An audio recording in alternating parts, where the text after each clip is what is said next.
Buenos días, hoy hablaremos sobre la historia del conflicto armado colombiano. Bueno, como primer punto hablaremos sobre las generalidades del conflicto armado colombiano. Bueno, Colombia siempre ha sido categorizado como un país conflictivo, gracias a la conquista y a la colonia, donde se actuó con violencia para poder resolver los conflictos. También otro antecedente fue la independencia de Colombia en 1810, que también está marcado por confrontaciones violentas. Existen varias teorías que buscan explicar el porqué de la violencia en Colombia. Estas teorías son estructuralistas, ya que señalan que en Colombia hay violencia porque hay pobreza. Sin embargo, en otros países más pobres no se dan tantas manifestaciones de violencia como en Colombia. Por eso pone en duda esa tesis acerca de que Colombia es violenta porque hay mucha pobreza. Tenemos los antecedentes históricos. Bueno, como primer antecedente histórico tenemos la estructura de tenencia de la tierra, la relación centro-periférica y la violencia que se dio en 1946 y 1965. Y como principal antecedente y que marcó mucho la historia de Colombia fue el Frente Nacional. Más adelante hablaremos acerca de las características y los representantes del Frente Nacional. Bueno, vamos a hablar sobre la evolución de las guerrillas. Como bien sabemos, en Colombia han existido seis guerrillas, 6 grupos de guerrillas, las cuales 4 se han desmovilizado, y en el año 2016 se desmovilizó las FARC gracias al acuerdo de paz impuesto por el gobierno Santos. Bueno, vamos a hablar sobre cada una de las características de estas guerrillas. Bueno, empecemos hablando por las FARC. Su abreviatura significa Fuerzas Armadas Revolucionarias de Colombia. Estas Fuerzas Armadas Revolucionarias de Colombia buscaban defender al pueblo, a los campesinos y a los pobres. Su fundación fue en 1966 y su orientación política fue un partido comunista, o sea, que todo fuera por igual, que no existiera ni pobres, ni ricos, ni clase media, todo igual. Bueno, el ELN, que su abreviatura significa Ejército de Liberación Nacional, que se fundó en el año 1964, y su origen fue la guerrilla revolucionaria. Su orientación política fue el sindicalismo. Bueno, esta guerrilla no se ha desmovilizado. Y bueno, tenemos al EPL, que es el Ejército Popular de Liberación. Esto se dio gracias a un partido marxista. Bueno, un partido marxista, que este partido se basaba en rechazar las políticas neoliberales y también buscaba luchar por la defensa de la soberanía nacional.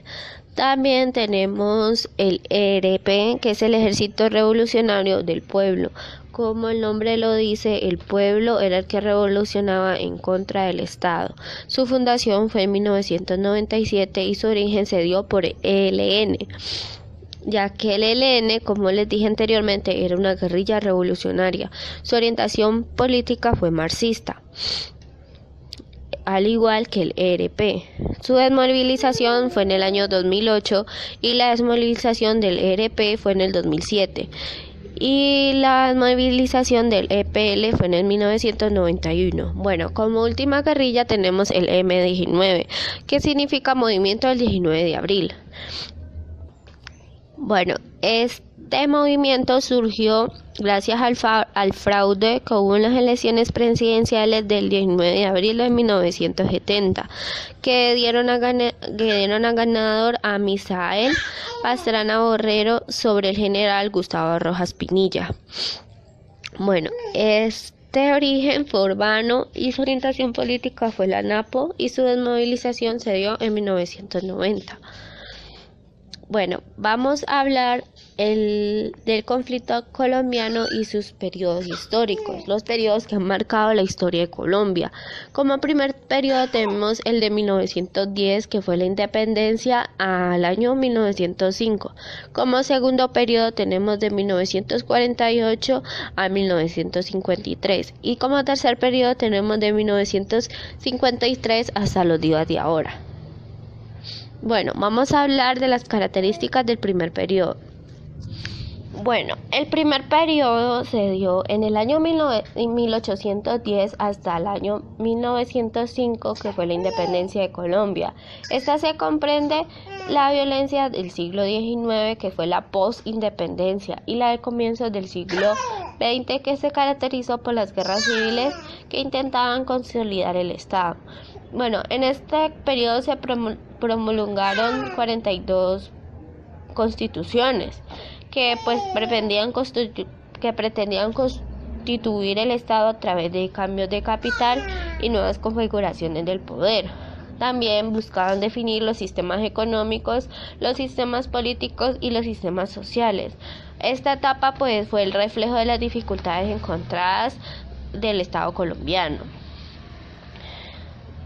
También tenemos que en 1986 se firma la última constitución de esta etapa, que se pretendía que con esta había una mejora en el Estado. Bueno, en ese año 1986 finaliza la hegemonía constitucional liberal con el triunfo del movimiento regenerador encabezado por Rafael Núñez y Miguel Antonio Caro, dando como resultado la constitución que regiría los destinos del país hasta 1991.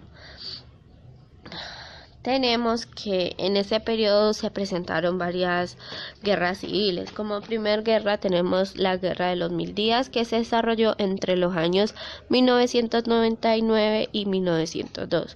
Fue la última de las guerras civiles en Colombia del siglo XIX y fue la más larga y la más sangrienta, ya que hubieron muchas personas, niños y mujeres que murieron.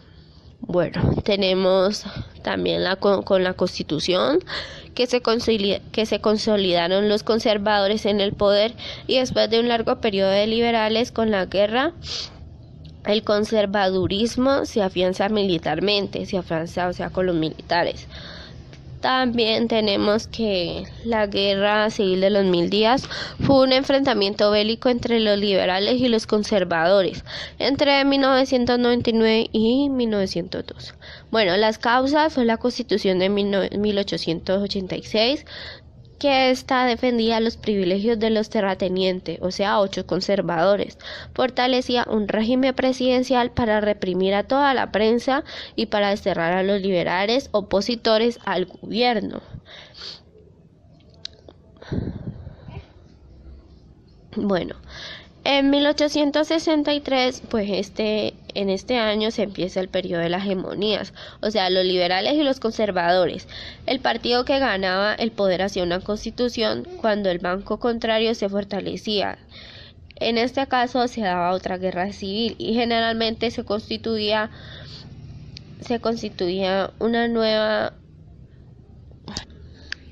un nuevo estatuto. Bueno, la primera hegemonía liberal, que se dio en el año 1963 a 1886, bueno, esto ocurrió por más de 20 años. El país fue gobernado por presidentes de este partido, o sea, liberales y conservadores. Bueno, vamos a hablar sobre las consecuencias de la Guerra de los 1000 días. Después de la guerra, Colombia pues quedó totalmente devastada en todos los aspectos, como la crisis económica de la preguerra. Esta se agravó con la separación de Panamá el 3 de noviembre de 1903. Al país le costó proteger el delicado equilibrio de paz durante aproximadamente 45 años. En esta guerra ganaron los conservadores y se estableció la hegemonía conservadora. La primera hegemonía conservadora pues se dio en los años 1886 a 1930. Esta hegemonía fue muy larga y produjo un cansancio social. También hubo un descontento popular que aumentó mucho y por eso no pudo perpetuarse en el poder a pesar de tener tanto poder estatal. Bueno, aquí les regalaré una frase dicha por la primera hegemonía conservadora y dice: el poder corrompe y el poder absoluto corrompe absolutamente. Bueno, la hegemonía liberal que se dio en los años 1930 a 1946. Bueno, durante esta hegemonía liberal los conservadores son excluidos totalmente de la política. La reacción conservadora durante este periodo fue buscar el poder por vía legítima. Armaron grupos armados que eran construidos para matar a los liberales, no solo los líderes, sino que también los civiles, para garantizar unas elecciones a su favor y que les permitieran acceder al poder nuevamente. Así lograron disminuir la influencia liberal efectivamente. Bueno, la hegemonía conservadora que se dio en 1946 a 1953. Esta fue la última hegemonía y la violencia en Colombia comenzó en 1946, pero simbólicamente pues inicia con la muerte de Jorge Eliezer Gaitán en 1948. De esto surgen las autodefensas liberales, los departamentos liberales como el Tolima, Santander, y estos son los focos del inicio. Bueno, con ese punto hemos llegado al final de nuestra charla y como conclusión tenemos que la violencia se dio más que todo por los partidos